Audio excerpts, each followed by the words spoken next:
귀한 찬양 감사합니다. 오늘 우리에게 주신 하나님 말씀은 에베소서 3장 14절에서 17절까지의 말씀입니다. 에베소서 3장 14절에서 17절까지의 말씀.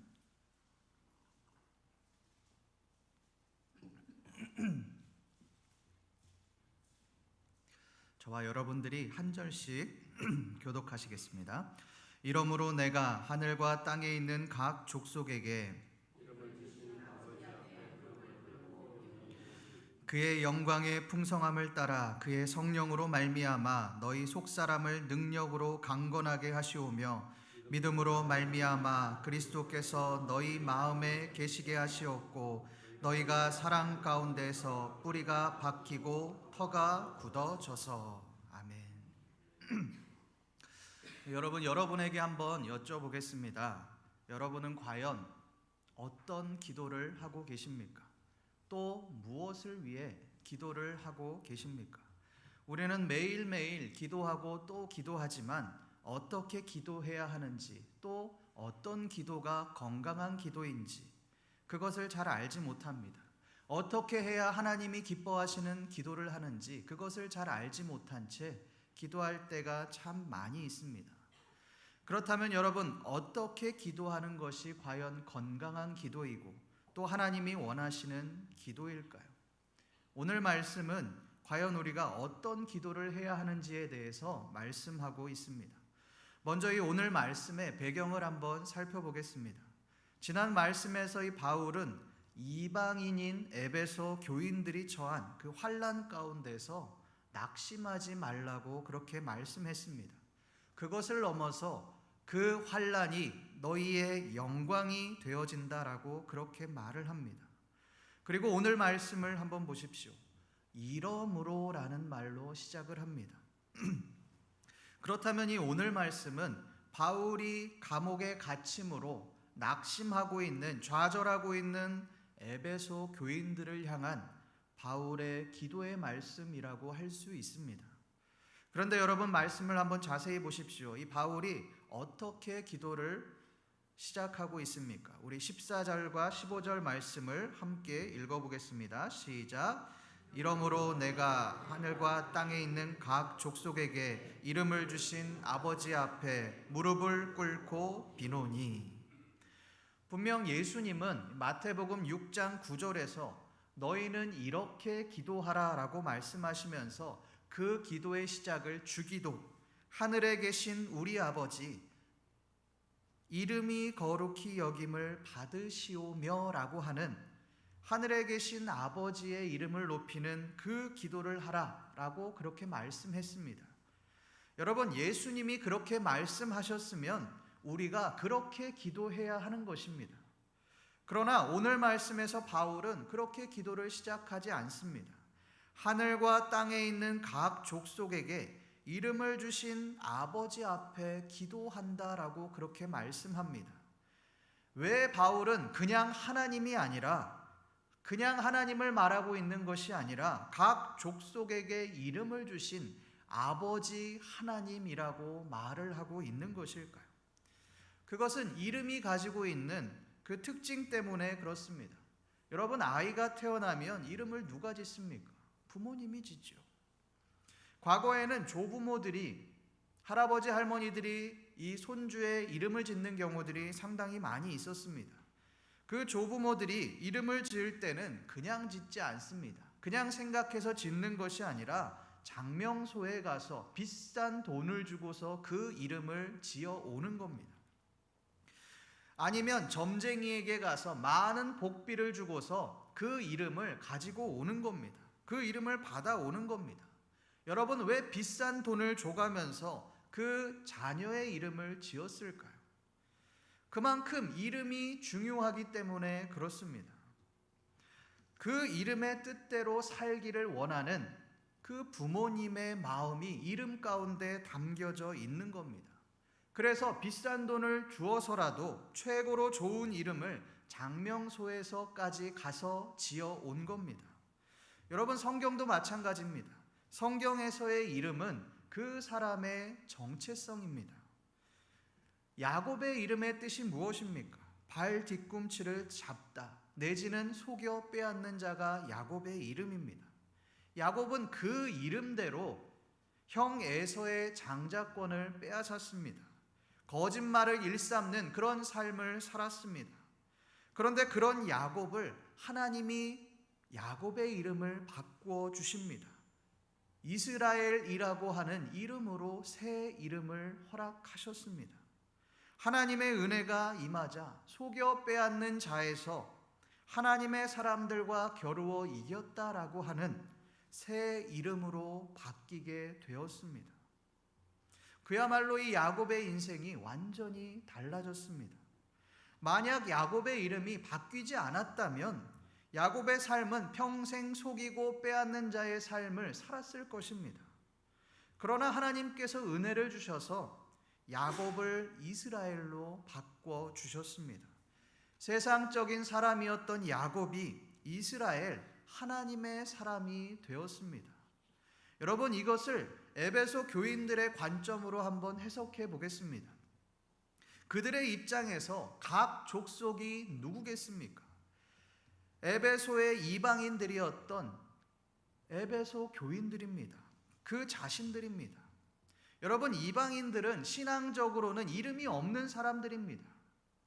왜 신앙적으로 이름이 없습니까? 하나님께서 선택하지 않으셨기 때문에 그렇습니다. 오직 신앙적인 이름은 유대인들에게만 존재하는 것이었습니다. 그러나 하나님은 이방인들에게 새 이름을 허락하셨습니다. 그 이름은 바로 그리스도인이라고 하는 새로운 이름입니다. 바울이 에베소 교인들을 향하여 기도할 때에 하나님 앞에서 가장 먼저 기도하는 것이 무엇입니까? 하나님이 이방인들인 에베소 교인들에게 이름을 주신 것에 감사한다는 것입니다. 이름을 주신 것을 놓고 간절히 기도한다는 것입니다. 여러분이 이름을 주셨다라고 하는 일은 바로 이런 겁니다. 하나님의 사람이 될 수 없는 그 이방인들이, 더러운 취급을 받는 에베소의 그 이방인들이 하나님의 은혜로 하나님의 자녀가 되었다라고 하는 것입니다. 우리 말씀 이사야서 43장 1절 말씀을 한번 읽어보겠습니다. 시작. 야곱아, 너를 창조하신 여호와께서 지금 말씀하시느니라. 이스라엘아, 너를 지으신 이가 말씀하시느니라. 너는 두려워하지 말라. 내가 너를 구속하였고 내가 너를 지명하여 불렀나니 너는 내 것이라.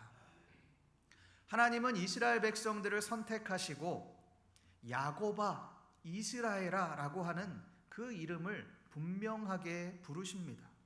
그리고 내가 너를 구속하였고 내가 너를 지명하여 불렀으니 너는 내 것이다 라고 그렇게 말씀하십니다.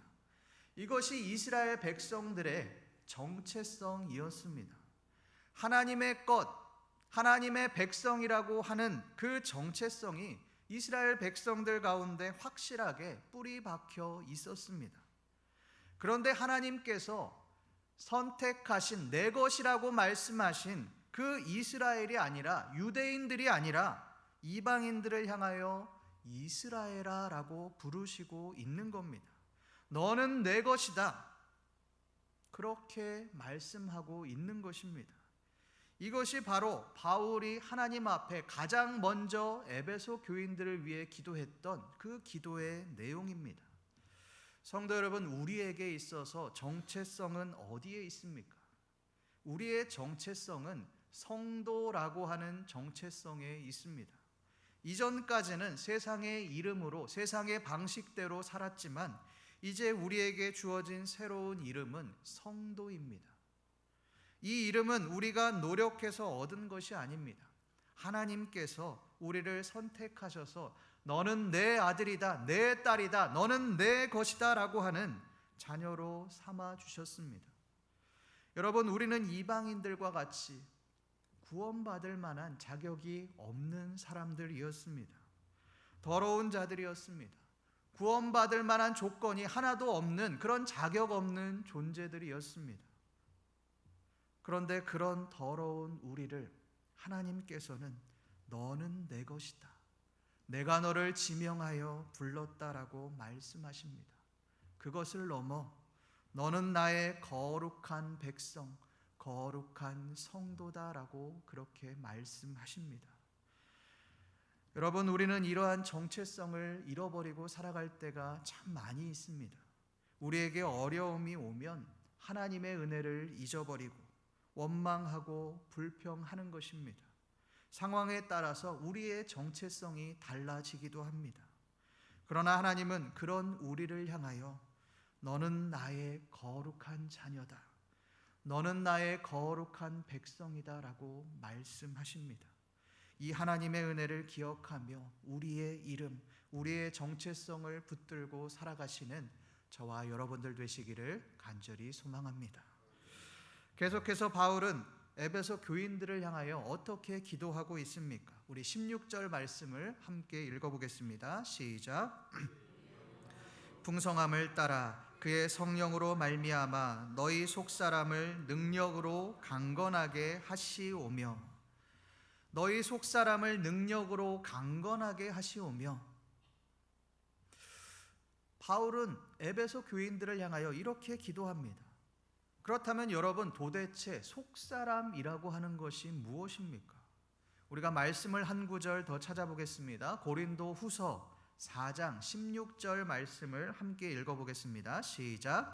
그러므로 우리가 낙심하지 아니하노니 우리의 겉사람은 낡아지나 우리의 속사람은 날로 새로워지도다. 바울은 이 고린도 후서 말씀에서 겉사람과 속사람을 비교하고 있습니다. 겉사람은 낡아지지만 속사람은 날로 새로워진다라고 말을 합니다. 여러분, 이 말씀은 바울이 그냥 한 말이 아닙니다. 전제가 있습니다. 그 전제는 고린도 교인들이 처한 상황입니다. 바울이 떠난 후에 이 고린도 교회는 거짓 교사와 거짓 진리가 판을 치고 있었습니다. 그 거짓 교훈에 교회가 흔들리고 믿음이 흔들리는 상황 가운데 있었습니다. 얼마나 거짓 교사가 판을 쳤으면 진리를 올바르게 믿는 그런 성도들이 핍박을 받고 거꾸로 고난을 당하는 그런 일들이 비일비재하게 고린도 교회 안에서 일어났습니다. 그때 바울은 너희의 겉사람이 낡아지고 힘들지만 속사람, 너희의 속사람 마음은 날로 새로워지고 강건해진다라고 그렇게 말을 하고 있는 것입니다. 오늘 말씀에서 이 바울이 에베소 교인들을 향하여 너희 속사람을 능력으로 강건하게 하시오며 라는 말도 마찬가지입니다. 에베소 교회는 바울이 감옥에 갇힘으로 인해서 신앙이 흔들리고 있었습니다. 바울의 사도권마저도 흔들리고 올바르게 진리를 믿고 신앙생활을 하는 사람들이 핍박을 받고 고난을 당하는 그런 상황들이 지속되고 있었습니다. 여러분, 그렇다면 바울의 입장에서 가장 먼저 기도해야 할 것이 무엇이겠습니까? 문제를 해결해 달라고 기도해야 할 것입니다. 하나님, 제가 빨리 감옥에서 빠져나가게 해주셔서 에베소 교인들이 더 이상 불안하지 않도록 해주십시오. 하나님이 살아계시다는 것을 보여주셔서 지금 당장이라도 내가 감옥에서 탈출할 수 있도록 해주십시오. 제가 사도가 아니라고 말을 하는 그 사람들을 향하여 하나님이 살아계시다, 나는 하나님의 사도입니다 라는 것을 실제적으로 보여주십시오. 이렇게 기도해야 할 것입니다. 그런데 바울은 그렇게 기도하지 않습니다. 에베소 교인들이 처한 문제를 해결해달라, 나의 문제를 해결해달라, 감옥에서 탈출시켜달라, 그렇게 기도하지 않습니다. 오히려 에베소 교인들의 마음을 위해서 기도합니다. 그들의 믿음이 흔들리지 않고 그들의 마음이, 그들의 속사람이 흔들리지 않도록 해달라고 하나님 앞에 간절히 기도합니다. 여러분, 이것이 무엇을 의미합니까? 우리는 우리가 처한 문제가 해결되어야지만 행복하다고 생각합니다. 우리의 삶에 실제적으로 눈앞에 문제가 해결되어야지만 우리의 마음이 기쁘게 되고 우리의 마음이 평안하다라고 그렇게 생각합니다. 그래서 기도를 할 때에도 우리의 마음을 놓고 기도하지 않습니다. 우리의 문제를 놓고 기도합니다. 하나님, 나의 문제가 해결되게 해주시옵소서. 하나님, 나의 어려움이 즉시 해결될 수 있도록 해주시옵소서라고 하는 그 문제에 초점을 맞춥니다. 그러나 바울은 문제가 해결되는 것에 초점을 맞추고 있지 않습니다. 고난 가운데 처한 에베소 교인들의 마음을 위해서 기도하고 있습니다. 비록 그들이 고난 가운데 있지만, 신앙적으로 어려움 가운데 있지만, 진리 가운데 서 있음에도 고난과 핍박이 임하는 그러한 어려운 상황 가운데 있지만 그들의 속사람을 강건하게 해달라고 바울이 간절하게 기도하고 있습니다. 성도 여러분, 우리에게는 많은 문제들이 있습니다. 때로는 우리가 감당할 수 없는 환난이 임하기도 합니다. 그때 여러분은 어떻게 기도하십니까? 대부분의 성도님들은 그 문제의 해결을 위해서 기도합니다. 하나님, 나의 가정의 문제를 해결해 주십시오. 나의 재정의 문제, 나의 어려움의 문제, 이 고난을 하루속히 물러가게 해 주십시오. 그 문제에 초점을 놓고 기도합니다. 우리의 기도 제목을 보면 대부분 그 문제들입니다. 그러나 여러분, 대부분의 경우에는 문제의 해결보다는 그 문제를 대하는 우리의 마음이 중요할 때가 많이 있습니다. 쉽게 말하면 고난과 어려움이 여전히 우리 가운데 존재하지만 우리의 속사람이, 우리의 마음이 강건해지면 더 이상 그 고난이나 어려움이 더 이상 어려움이 되어지지 않는 겁니다. 상황과 문제는 그대로 여전히 존재하지만 우리의 마음이 강건해졌기 때문에 그것이 더 이상 문제가 되어지지 않는 것입니다. 그렇다면 여러분, 우리가 어떻게 해야 속사람이 강건해질 수 있겠습니까?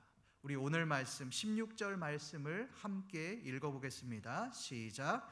그의 영광의 풍성함을 따라 그의 성령으로 말미암아 너희 속사람을 능력으로 강건하게 하시오며. 그의 성령으로 말미암아. 바울은 성령님이 우리와 함께 하시면 우리의 속사람이 강건해진다라고 그렇게 말을 합니다. 여러분, 우리가 잘 아는 오순절 성령 강림 사건을 한번 보십시오. 예수님은 제자들에게 지상 명령을 남기시고 하늘 보좌 앞으로 나아가셨습니다.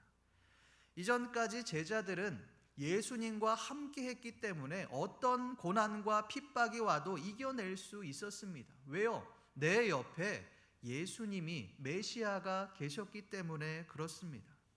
그러나 이제 더 이상 예수님은 제자들과 함께 하지 않습니다.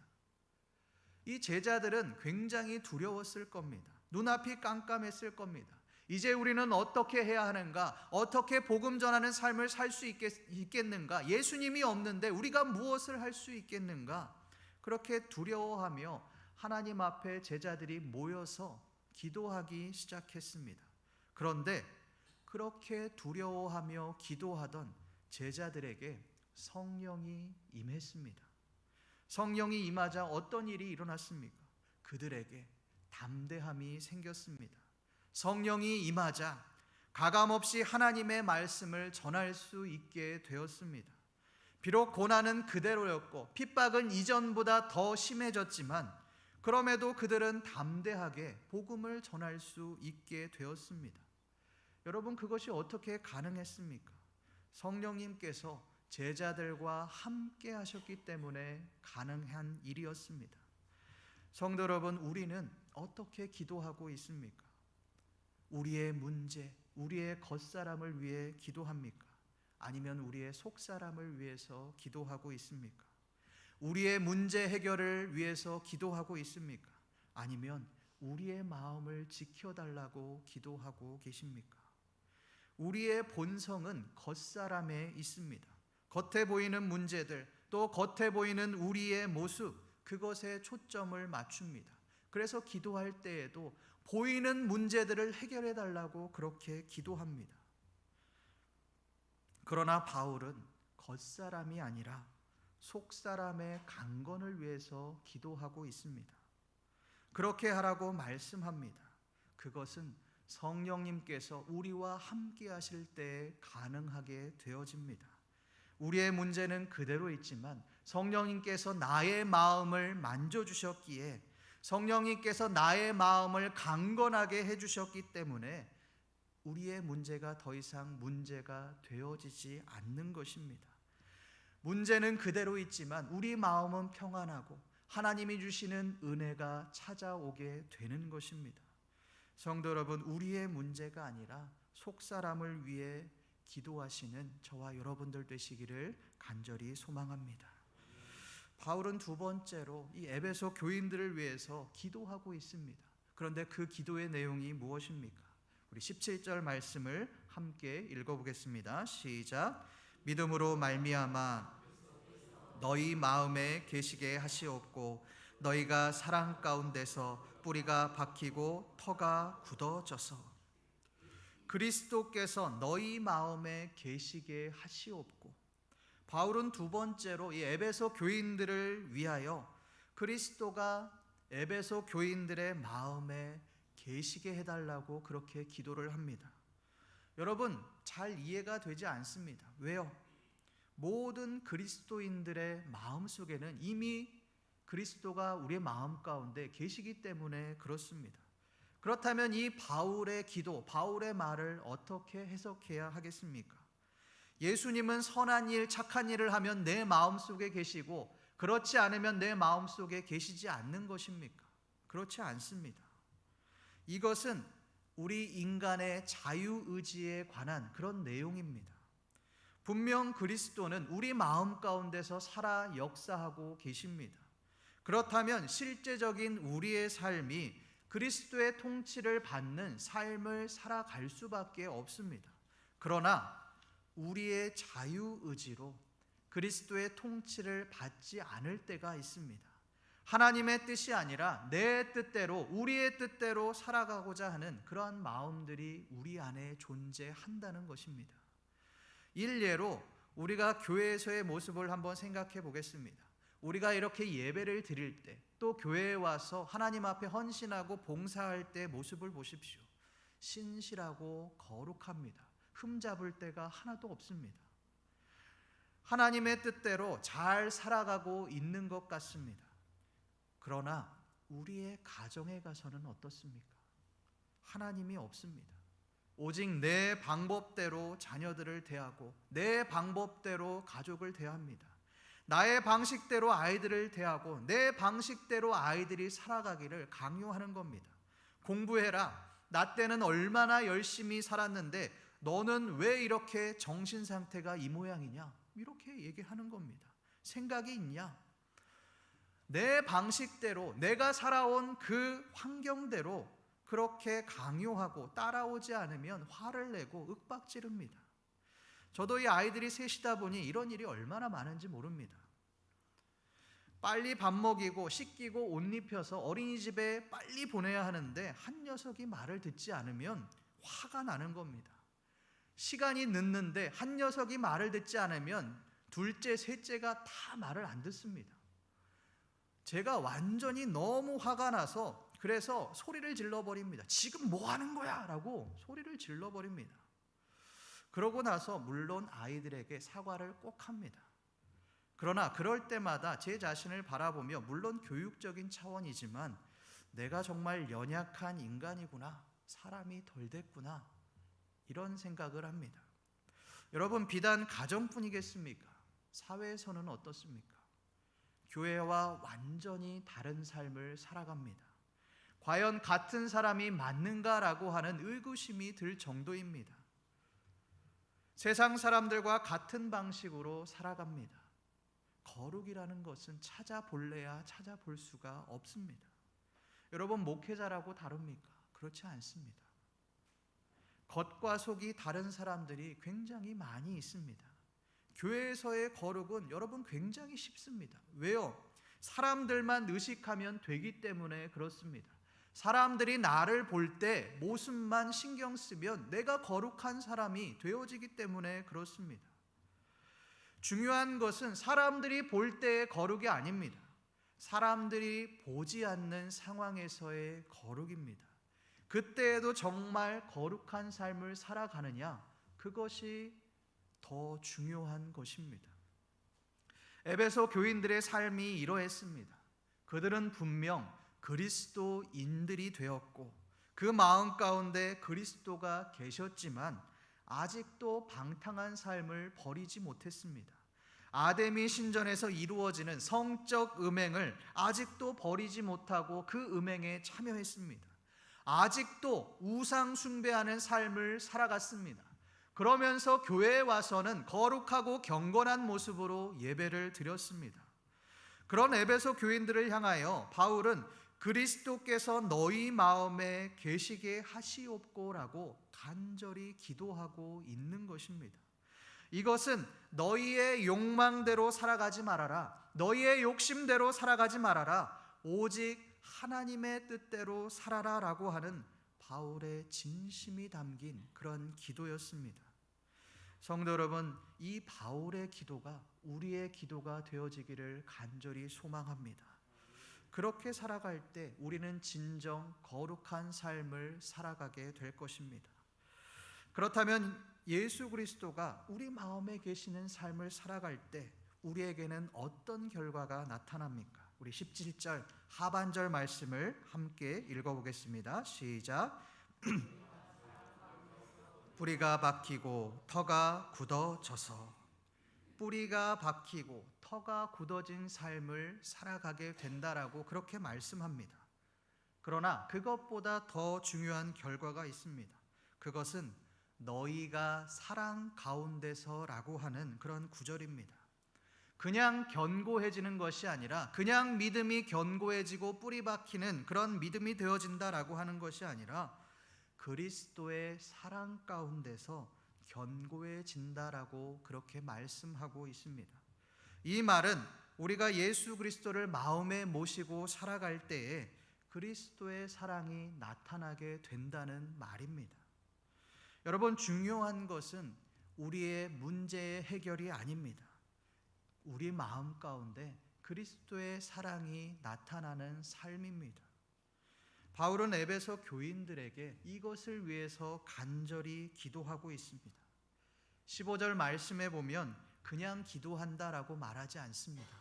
무릎을 꿇고 간절히 기도하고 있다라고 그렇게 말씀합니다. 바울은 자신이 할 수 있는 모든 마음과 간절함을 담아서 에베소 교인들을 위해서 기도했습니다. 성도 여러분, 우리는 무엇을 위해서 기도하고 있습니까? 우리의 문제의 해결입니까? 아니면 그리스도의 마음을 가지는 것입니까? 세상적인 성공입니까? 아니면 속사람입니까? 문제의 해결은, 또 세상적인 성공은 우리에게 잠시 행복을 가져다 줄지 모르겠습니다. 그러나 결국 그것은 우리를 무너뜨리고 우리를 하나님으로부터 멀어지게 만들 것입니다. 오직 그리스도의 마음을 가지는 것, 그것이 우리를 살리고 하나님께로 인도하게 되는 것입니다. 오늘 말씀에서 이 바울과 같이, 바울의 기도와 같이 우리의 문제 해결이 아니라 오직 그리스도가 우리 안에 계시도록 간절히 구하며 우리의 속사람을 위해 기도하며 나아가시는 신림교회 모든 성도님들 되시기를 간절히 소망합니다. 기도하겠습니다. 하나님 아버지, 오늘 말씀을 통하여서 우리가 어떻게 기도해야 하는지를 깨닫게 하시니 감사를 드립니다. 하나님, 우리는 우리의 눈앞에 있는 문제 해결에만 관심을 두고 초점을 둡니다. 그래야 해서 그 문제가 해결돼야지만 우리의 기도가 응답된다라고 그렇게 생각합니다. 하나님, 우리가 우리의 문제 해결을 위해서만 기도하는 것이 아니라 우리의 속사람, 우리의 마음이 오직 하나님이 주시는 마음을 가질 수 있도록 기도하게 하시고 그리스도의 사랑이 나타날 수 있도록 간절히 기도하는 우리의 삶이 되어지게 하여 주시옵소서. 감사드리며 살아계신 우리 주 예수 그리스도의 이름으로 기도드립니다. 아멘.